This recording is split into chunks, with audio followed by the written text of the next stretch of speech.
Hello, my dear students. Welcome to my channel Physics by SK Vasisht once again. मेरे प्यारे बच्चों, पिछले class में मैंने आपको क्लास 10th की लाइट चैप्टर में रिफ्रैक्शन में रिफ्रैक्टिव इंडेक्स के बारे में बताया था। जी हाँ, रिफ्रैक्टिव इंडेक्स के बारे में हम लोगों ने सीखा था और मैंने आपको एक और टर्म वहाँ पे सिखाई थी, वो ये था RRI, बोले तो रिलेटिव रिफ्रैक्टिव इंडेक्स। और एक चीज़ और मैंने आपको बताया था ARI, that was absolute refractive index, है ना, जिसमें मैंने आपको ये बताया था कि एब्सोल्यूट रिफ्रैक्टिव इंडेक्स भी एक तरह का रिलेटिव रिफ्रैक्टिव इंडेक्स ही है। ये भी रिलेटिव रिफ्रैक्टिव इंडेक्स और ये भी एक तरह का रिलेटिव रिफ्रैक्टिव इंडेक्स ही है। इसमें हम लोग कोई भी दो मीडियम रैंडमली रिफ्रैक्टिव इंडेक्स को कंपेयर करते हैं, μ1 और μ2। इसमें जो हम लोग कंपेयर कर रहे होते हैं ये भी दो मीडियम ही हुआ, μ1 और μ2। लेकिन जब हम लोग इसको स्पीड के टर्म में हमने तोड़ा था और मिला था क्या, v2 अपॉन v1, है ना, speed of light in second by speed of light in first. तो इसमें याद रखिए, जब हम लोग इस दोनों के केस में अगर एक मीडियम को, इसकी बात कर रहा हूं मैं, अगर एक मीडियम को वैक्यूम ले लें, क्या ले लें, वैक्यूम, तो फिर वो जो होगा वो सेकेंड मीडियम का एब्सोल्यूट रिफ्रैक्टिव इंडेक्स होगा। ये चीज मैंने आपको क्लियर कर दी थी। अगर कोई प्रॉब्लम है तो आप उस लेक्चर को जाकर देख लें, और उसके बाद भी अगर आपको समझ में नहीं आता आप मुझे कमेंट सेक्शन में बताएं, मैं आपको डिस्कस करूंगा अगले लेक्चर में, या फिर आप मेरे से व्हाट्सएप ग्रुप पे भी डिस्कस कर सकते हो, है ना। तो हमने आपको रिलेटिव रिफ्रैक्टिव इंडेक्स का कॉन्सेप्ट दिया था, मैंने सिर्फ आपको याद दिलाया कि हमने ये चीज़ें पढ़ी थी। अगर आपकी माइंड में चीज़ें आ गई हो तब हम लोग इस लेक्चर को स्टार्ट करेंगे, मतलब तब आप लेक्चर देखना स्टार्ट कीजिए। अगर आपको लग रहा है कि नहीं सर ये मैं भूल चुका हूँ, तो प्लीज़ जाके आप पहले वो लेक्चर देख लीजिए और फिर वापस से ये लेक्चर देखिए, क्योंकि फिर समझ में नहीं आएगा, है ना। चलिए स्टार्ट करते हैं। प्रिंसिपल ऑफ रिवर्सिबिलिटी, देखिए ये सिंपल सा कॉन्सेप्ट है। ये क्या कहता है, सो देखिए, जैसे मान लिया कोई भी दो मीडियम की बात करता हूँ मैं, 1 और 2, तो μ12 इसका मतलब refractive index of first with respect to second, refractive index of first with respect to second, that is μ1 by μ2, μ1 by μ2। और जो हमने निकाला था v2 by v1, v2 by v1, अब निकालते हैं अगर μ21 मतलब refractive index of second with respect to first, which was μ2 upon μ1, जो क्या आया था μ2 by μ1, which was v1 by v2, v1 by v2, है ना। अब देखिए ध्यान से, अगर आप μ12 और μ21 को मल्टीप्लाई करो तो μ12 into μ21 gives you what, v2 by v1 into v1 by v2, v2 by v1 into v1 by v2, and that is equal to 1। इसका मतलब μ21 इंटू μ12 इज इक्वल टू 1। अरे आया तो, है ना। इसका मतलब μ21 इज इक्वल टू 1 बाई, ये रेसिप्रोकल उधर जाएगा, 1 by μ12, and μ12 is equal to 1 by μ21। Simple. अरे क्या 1 2 1 2 कर रहे हैं सर, कुछ अच्छा बताइए। अरे बिल्कुल इंपॉर्टेंट कॉन्सेप्ट है, देखिए एग्जाम्पल लेते तब समझ में आएगा।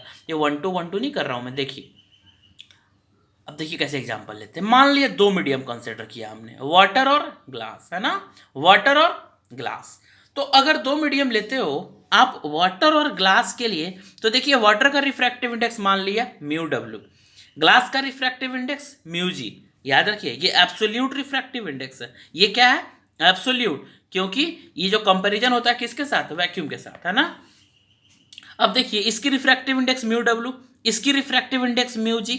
अच्छा, इसका मतलब आपको पता है, अभी निकाला आपने कि μwg इंटू μgw, देखो 1 2 1 2 2 1, तो μwg means refractive index of water with respect to glass into refractive index of glass with respect to water is equal to 1, means refractive index of water with respect to glass is reciprocal of refractive index of glass with respect to water.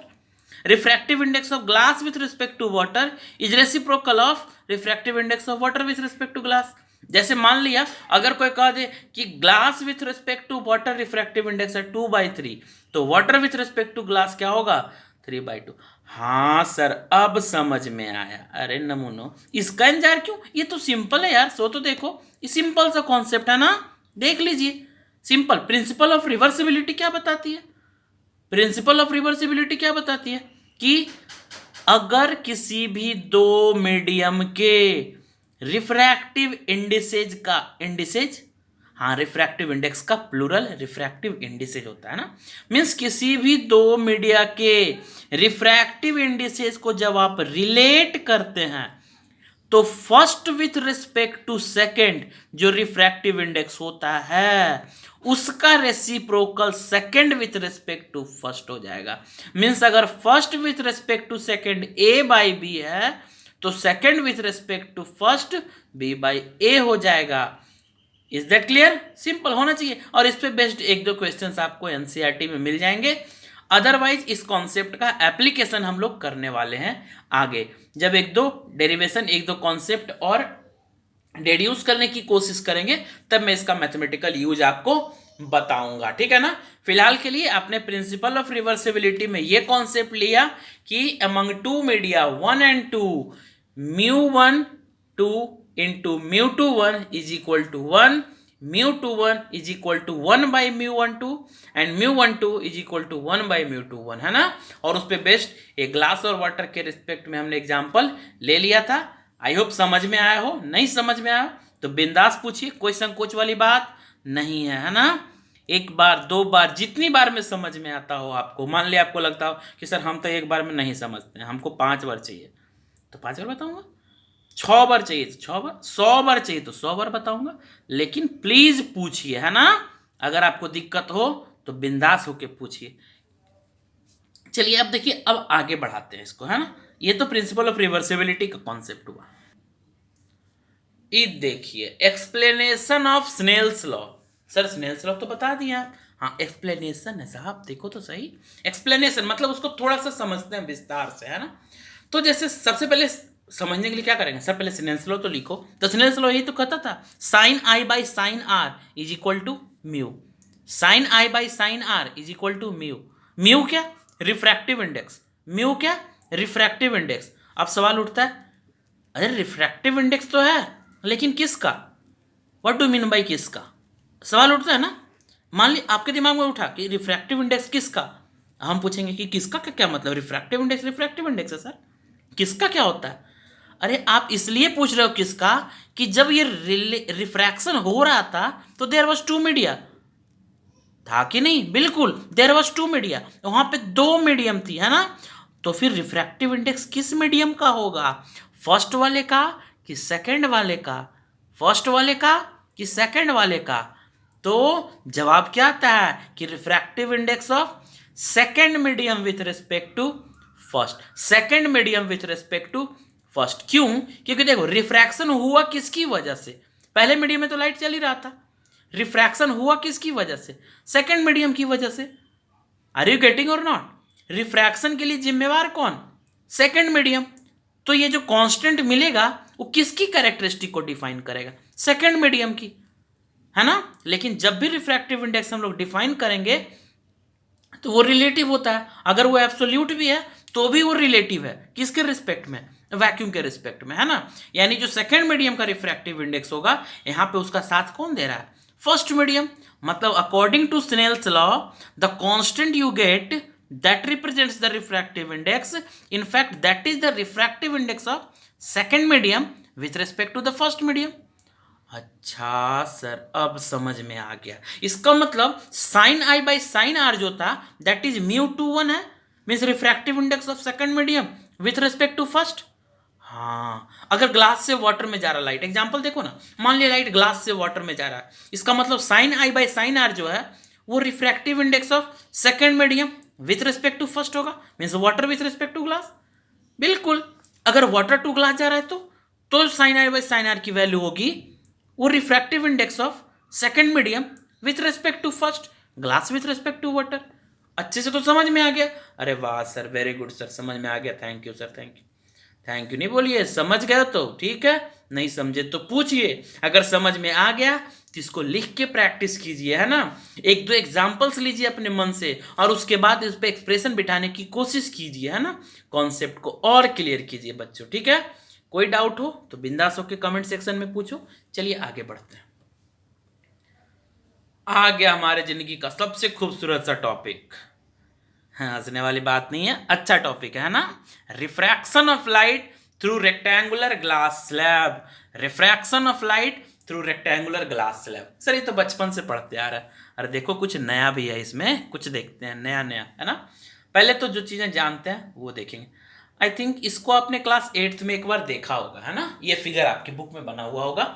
Glass slab से light कैसे refract करता है ना। जिनके नहीं बताया गया कोई बात नहीं, सीखना तो है ही 10th में। आज हम लोग सीखने की कोशिश करते हैं, ठीक है ना। देखिए व्हाट हैपेंस एक्चुअली, होता क्या है वास्तव में जब लाइट ग्लास स्लैब से पास करती है तो जैसे देखिए मान लिया रेक्टेंगुलर ग्लास स्लैब है, पी क्यू आर एस, है ना। अच्छा देखो इसमें मीडियम कितने हैं, अगर पी क्यू आर एस की बात की जाए तो मीडियम, मान लिया लाइट यहाँ से चलता है तो फर्स्ट मीडियम, है ना, सेकेंड मीडियम और थर्ड मीडियम। हाँ थर्ड मीडियम, अरे फर्स्ट होगा सर, है ना। कैसे सर, एक दो तो तीन आना चाहिए। अरे नहीं नहीं, ये तो फर्स्ट मीडियम था, ये सेकंड मीडियम, फिर तो वहीं आ गए ना जिसमें से थे हम लोग। इसमें से चले, स्लैब में एंटर किया, फिर स्लैब से बाहर निकल गया, तो फर्स्ट मीडियम ही हुआ ना।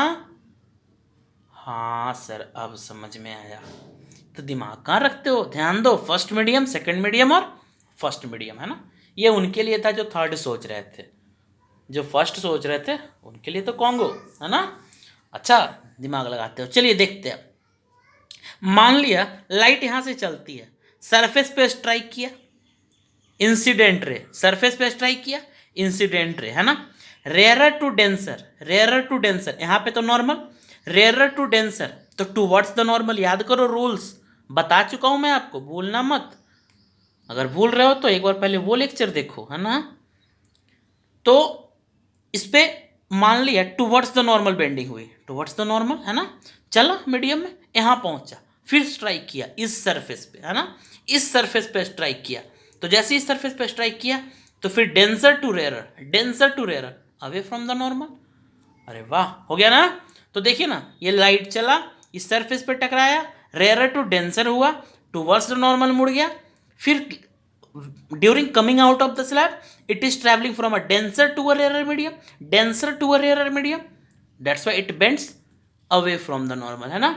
तो this is the final ray coming out of the slab and this was the ray entering the slab। तो जो रे स्लैब में एंटर कर रही होती है, जो रे स्लैब में एंटर कर रही होती है, प्यार से बोल दिया incident ray.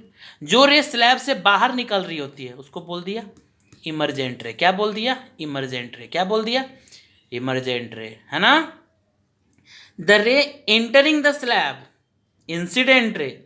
The ray coming out of the slab, emergent ray, है ना। अब देखो इंसिडेंट रे ने एंगल के साथ, इंसिडेंट रे ने नॉर्मल के साथ जो एंगल बनाया, एंगल ऑफ इंसिडेंस, ये तो कब से पढ़ते आ रहे हो आप, है ना। और इमरजेंट रे ने नॉर्मल के साथ जो एंगल बनाया, angle of emergence. Emergent ray ने नॉर्मल के साथ जो एंगल बनाया, एंगल ऑफ इमरजेंस। और इंसिडेंट रे ने नॉर्मल के साथ जो एंगल बनाया, एंगल ऑफ इंसिडेंस, है ना। बाकी सारी टर्म्स आप जानते हो, इंटरफेस इसको जानते हैं, एंगल ऑफ इंसिडेंस पता था, नॉर्मल आप जान रहे हो, इमरजेंट रे बता दिया मैंने आपको, एंगल ऑफ इमरजेंस बता दिया मैंने आपको। अच्छा देखो डेविएशन नहीं होता तो ये ओरिजिनल पाथ होता, ये ओरिजिनल पाथ होता, this is the original path. ये भी आप जानते हो कि जिस रास्ते लाइट जाती अगर बेंडिंग नहीं हुआ होता तो, जिस रास्ते लाइट जाती अगर बेंडिंग नहीं हुआ होता तो, है ना। अब देखिए अगर ओरिजिनल पाथ और रिफ्लेक्टेड रे जो फाइनल रे इमरजेंट रे, इसके बीच अगर आप रिलेट करो तो आप ऐसा देख सकते हो ना कि फाइनल रे ये है लेकिन जाना इसको ऐसे था। मतलब आप कह सकते हो दिस रे हैज शिफ्टेड इटसेल्फ, दिस रे हैज शिफ्टेड इटसेल्फ। अरे सिंपल, इस रे ने खुद को ऐसे शिफ्ट कर लिया। आप नहीं जानते कि अंदर क्या हो रहा है, अंदर कौन सी खिचड़ी पक रही है, आपको नहीं पता। आप सिर्फ एक चीज जान रहे हो कि this is the final ray coming out, है ना, and this should be the original path.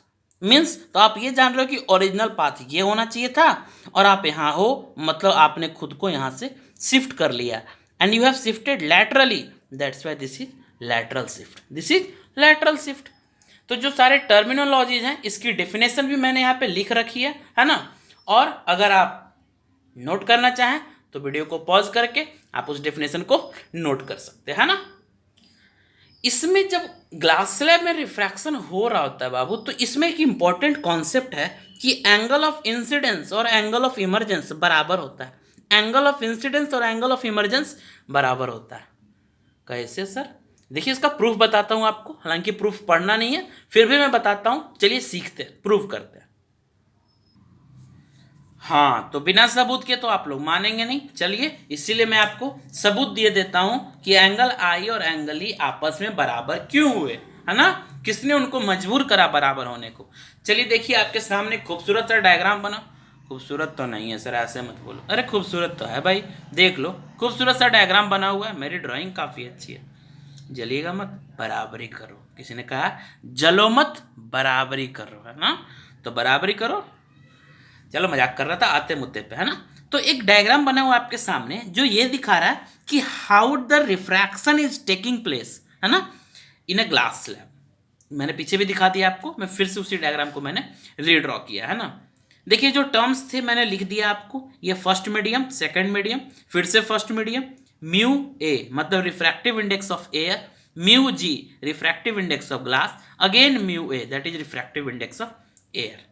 This is angle of incidence I, this is R जो रिफ्रैक्शन हो रहा है, दिस इज आई डैश इस सरफेस के लिए incidence, and this is angle E that is angle of emergence, है ना? हमने क्या प्रूव करना है? I is equal to E, है ना? तो पहले देखिए जो जो चीजें आपके पास है पहले वो देखता हूं कि कुछ कुछ चीज आपको पता है कि होना है ना? वो इक्वल होता है, वो ऐसा होता है, वहां पे ये मौजूद है। तो इन सारे डेटाज को, है ना, जो हम लोग के पास है उसको हम लोग कलेक्ट करते हैं और फिर उसका एनालिसिस करेंगे, है ना? उसको कुछ मैथमेटिकली ऑपरेट करेंगे और फाइनल जो कंक्लूजन मिलता है देखते हैं कि वो मिलेगा कि नहीं मिलेगा। चलिए सबसे पहले देखिए, अगर मैं इस सरफेस के रिफ्रैक्शन की बात करूं आर एस के लिए, तो angle of incidence, angle of refraction और इसका जो रेशियो होगा साइन थीटा लेके स्नेल्स लॉ के अकॉर्डिंग, देखिए ध्यान से, इसका जो रेशियो होगा साइन थीटा लेके स्नेल्स लॉ के अकॉर्डिंग, वो refractive index of glass with respect to air होगा। अरे बोलो, बिल्कुल, that is sine I by sine R. किस सरफेस के लिए? आर एस के लिए। Sine I by sine R is equal to refractive index of glass with respect to air, refractive index of glass with respect to air. And for refraction at P Q, अगर P Q पे refraction की बात की जाए तो ध्यान दीजिए, sine I dash by sine E, Snell's law के अकॉर्डिंग साइन आई डैश, क्योंकि ये रिफ्रैक्शन वाला एंगल है, ये incidence, sine I dash by sine E is equal to refractive index of air with respect to glass. देखो लिखा मैंने वही, refractive index of air with respect to glass. दोनों को हमने रिलेशन 1 और रिलेशन 2 मान लिया। यहां तक तो कोई दिक्कत नहीं होनी चाहिए। दिक्कत है तो कमेंट सेक्शन में लिखिए कि हाँ सर पहल का में दिक्कत था, दूसर का में दिक्कत है, तीसर का में दिक्कत है ना? चलिए आते हैं काम पे। अकॉर्डिंग टू पी ओ ई का लिखे हैं। अरे प्रिंसिपल ऑफ रिवर्सिबिलिटी इतनी जल्दी भूल गए? ऐसे कैसे काम चलेगा? मतलब एक का दामन थामे तो दूसरे को छोड़ देंगे? ये टॉपिक ना है, कोनो गर्लफ्रेंड थोड़ी है सर। चलिए आते हैं काम की बात पे। According to principle of reversibility, principle of reversibility के according sine E by sine I is equal to mu G A होना चाहिए। अरे देखो ना कैसे, मान ली हमने आपको बताया था refractive index of air with respect to glass का रेसिप्रोकल होगा refractive index of glass with respect to air. तो refractive index of glass with respect to air जब करेंगे तो इसका रेसिप्रोकल हो जाएगा, that is sine E by sine I dash. हाँ सर, यानी जो इक्वेशन 2 था उसको आप ऐसे भी लिख सकते हैं। हाँ हाँ बिल्कुल। चलिए अब देखिए, अच्छा देखिए, अगर आप एन और एन डैश इन दोनों नॉर्मल की बात करो तो दोनों तो आपस में पैरेलल है ना, परपेंडिकुलर्स हैं। और अगर ये पैरेलल होंगे तो क्या ये एंगल और ये एंगल आपस में बराबर होगा? I dash is equal to R होगा, I dash is equal to R होगा, बिल्कुल, है ना? और जब I dash is equal to R होगा तो देखिए कहानी क्या हो जाती है। मैंने क्या लिखा कि since N and N dash are parallel, N और एन डैश पैरेलल हैं, इसलिए I dash is equal to R, R is equal to I dash. तब जो इक्वेशन 2 आपने लिखा है साइन ई बाई आर, वो ऐसा हो जाएगा म्यू जी ए, है ना? कैसे? अरे इक्वेशन 2 क्या था सर? Equation 2 was sine E by sine I dash, है ना, मैं बार बार नीचे नहीं ले जाना चाह रहा, आप देखो ध्यान से, sine E by sine I dash is equal to mu G A, ये था इक्वेशन 2। आपने कहा कि आई डैश आर के बराबर, तो हमने आई डैश को आर से रिप्लेस कर दिया, that is sine E by sine R is equal to mu G A, this is equation 2 now, है ना। अब देखो ध्यान से, इक्वेशन 2 ये था और इक्वेशन 1 क्या था, सो देखिए, म्यू जी ए की वैल्यू इक्वेशन 1 के अकॉर्डिंग थी sine I by sine R. आप देख लीजिए, sine I by sine R बराबर mu G A, this was equation 1, and sine E by sine I dash was mu G A, this was equation 2। अगर इन दोनों को आप compare करते हो, तो अगर एलएचएस को बराबर लेते हैं तो आरएचएस भी आपस में बराबर होंगे, है ना। यानी जब ये दोनों बराबर हो गया तो ये दोनों भी बराबर, यानी क्या हो गया, sine E by sine R is equal to sine I dash by sine R, sine R से sine R cancel, sorry I dash नहीं, आई, साइन आर से sine R cancel, that is sine E is equal to sine I. अब दो angle का sine theta बराबर मतलब theta भी बराबर, यानी I is equal to E, that is angle I is equal to angle E, मतलब angle of incidence is equal to angle of emergence, यानी एंगल ऑफ इंसिडेंस और एंगल ऑफ इमरजेंस क्या होगा, बराबर होगा, क्या होगा, बराबर होगा, है ना। कोई दिक्कत, आई होप यहां तक आप समझे होंगे, है ना। एक और इंपॉर्टेंट फैक्ट इससे देखिए ध्यान से, हमने क्या निकाला कि आई और ई बराबर, अगर आप इन दोनों को लाइन मानते हुए, इन दोनों को दो लाइंस मानते हुए, इसको ध्यान दीजिए, बीसी को, फिगर देखना, बीसी को ट्रांसवर्सल मानो और I is equal to E है, तो अब देखिएगा, these two are the pair of alternate exterior angles, and this is only possible when these two are parallel, and therefore emergent ray is parallel to incident ray। एक नया fact निकल कर सामने आता है, मैं यहाँ पे लिख दे रहा हूँ, आप उसको नोट कर लेंगे, क्या, कि emergent ray is parallel to incident ray, emergent ray incident ray के पैरेलल होता है, this is the final fact coming out, है ना। एक दो फैक्ट निकल के आया, एक तो जो प्रूव करना था हमने सो प्रूव किया, that was what, angle of incidence is equal to angle of emergence, और दूसरी चीज जो हमको पता लगी वो ये कि इमरजेंट रे पैरेलल होता है इंसिडेंट रे के, है ना। आई होप आप यहां तक समझे होंगे।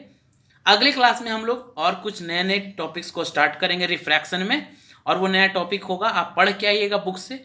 मैंने कहा आपको कि आप पढ़ना मत छोड़िए, मेरे भरोसे नहीं बैठिए, मैं आपको रास्ता बता सकता हूँ, मैं आपको कॉन्सेप्ट समझा सकता हूँ, लेकिन मैं आपके बदले की पढ़ाई नहीं कर सकता बेटा, है ना। इसलिए उसको ध्यान रखिए, आपको पढ़ना होगा, तो मैं आपको बता दे रहा हूँ कि आप पढ़ के क्या आएंगे, इसको तो पढ़ना ही घर जाके, पिछले टॉपिक्स का भी रिवीजन करना है, और आप घर पे पढ़ के आएंगे real depth and apparent depth, है ना, real depth and apparent depth. अगले क्लास में हम लोग रियल डेप्थ अपेरेंट डेप्थ के बारे में पढ़ेंगे, और आप पढ़ के आएंगे क्रिटिकल एंगल के बारे में, है ना, जो कि टोटल इंटरनल रिफ्लेक्शन की सेक्शन में होगा, है ना।